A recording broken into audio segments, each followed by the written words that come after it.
Assalomu alaykum, hurmatli tomoshabinlar. Boqilmoqchi bo'lgan bobon akalar. Mana bugun chislov 24-may 2024-yil. Mana bu o'rigimizni qaranglar. O'ta sir hosil. Mana shu tupda 500 kilodan ko'p.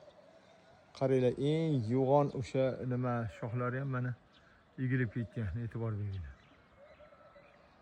Mevasiga like bosib qo'yasizlar. Podpiska qilib yaqinlarga yuborib qo'yasizlar. Boqilmoqchi bo'lgan bobon akalarga. Ko'chatlardan tayyorlab qo'yganmiz mana. Qaranglar, hamma shoxi egilgan. O'ta sir hosil bo'ladi. Mana taglariga mevalari to'kilibdi. Bu rosali yetilganlari shamolda to'kilib. Qaranglar kattaligi. 100 grammda atrofida ham bor. 115 grammni ham tortganman. Endi mana bunda qaying. Yana boshqa navlari ham bor o'rikda. Mana qaranglar. Mana.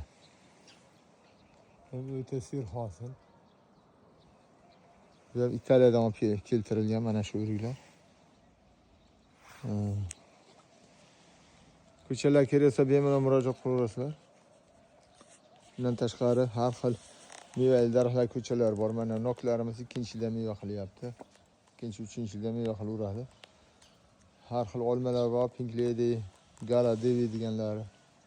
Boshqa mana bu bodomlardan bor. O'ta sir hosil bo'ladi, qo'pocha bo'ladi. 60 xildan ortiq uzum navlari bor. Kimga keraksa bemalol murojaat qilaverasizlar.